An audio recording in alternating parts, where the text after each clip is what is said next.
for the strength to actually start a process. And that's where the book speaks to that. One thing I say, there's no secret without God. And you may not name it. It may be Krishna or Lord Buddha. It could be, Right. So that's a very important point. And I think that all the prophets came at different times. Okay. And they spoke different languages and in different colors, but they said the same thing. And all their scriptures run parallel. And almost every spiritual teacher has reminded us that there's a space where the mystics live. Mm-hmm. And in the Yoga Sutras, which is the basis of this book, there's a 4th chapter. And in that chapter, it speaks about the miracles when you are in a state of yoga, which is a union with God. The Christians refer to this space as Christ consciousness. And when you operate from a state of Christ consciousness, the world opens up. And when you operate from, when the world is, when you're operating like a sheep, and then the world closes up. So it's for us to start looking inside for the strength instead of outside. So do you think that your book is kind of like The Secret meets hip-hop?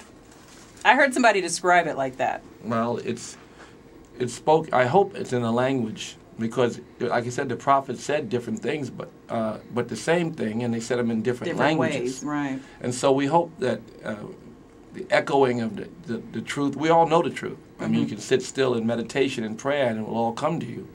But when we hear it again, does it ring a bell? And so I hope that people like Jinx, for instance, it's written for my son. I call him my son, Jinx the Juvie. And Jinx has been through so much. He's today my greatest mentor. Jinx was shot. When I met him, he was 15. He was assigned to Def Jam. And he's been through 3 separate shooting incidents. The last one, he went to a friend's funeral recently and got shot. But then I noticed last week his record was on the radio. I don't support his record, but I do support him now that he's in college. His friends, many of them are dead or in jail, but he's in college 7 years after I met him. So he's an inspiration, and the book is written for him. He is an example of a lot of the kids and black men who are struggling to find a decent relationship with this country. And so it's about them, and it's about, everyone can benefit, I think, from hearing. The yogis, we repeat the name of God over and over and over, not because we can't spell it, because the practice of remembering it is critical. So that's what it's about. So how is your book, how do you think if your book is applied to hip-hop as a whole, how do you think that it would change the state that we're in when it comes to hip-hop? Well, we have many charities in my office. We have the Rush Foundation, we have the Foundation for Ethnic Understanding, we have the Hip Hop Summit Action Network, we have the Happy Hearts Foundation. We have the Diamond Empowerment Fund, which I have a gift for you. I know, it's a beautiful. Okay, Matt's got to get it. I don't want to cut you. but I'll tell you, it's a well, tell me about it. 1 carat raw diamond.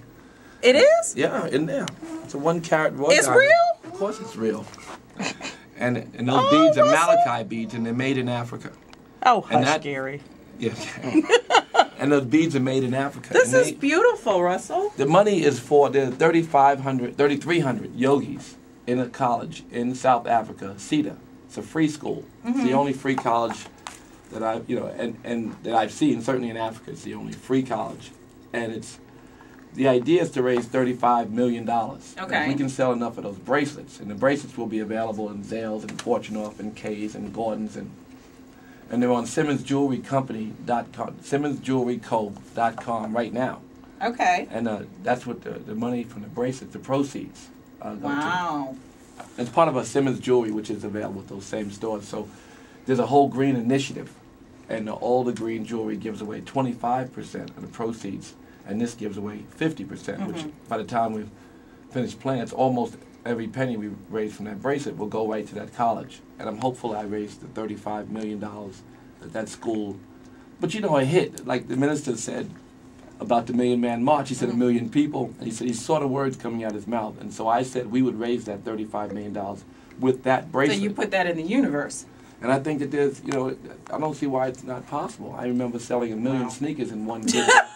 I was going to say, and then there's that. The fact, no, I mean, I've seen it happen. Yeah, it can definitely why can't happen. I sell 1 million of those bracelets? You can, and we're going to help. How dope is that bracelet? Look at that bracelet. This is nice. Right, so this is very why can't we nice. sell 1 million of them? All right, well, we're going to help you do that. Thank you so much. If not, I have to raise the money through other means, and I have the whole diamond business to help me. because they're going to help with the Diamond Empowerment Fund. Okay. Which is well, what we're gonna do where the it. monies go to. And then we're going to have you back once it's done. So Do You, it's a book about your inner voice and the strength that you need to take advantage of the laws of attraction. And it's about, spiritual wealth. And of course that leads to physical wealth Absolutely. if you want. So. All right. Well, no better person than you to talk about it. Thank you so much. Thank you.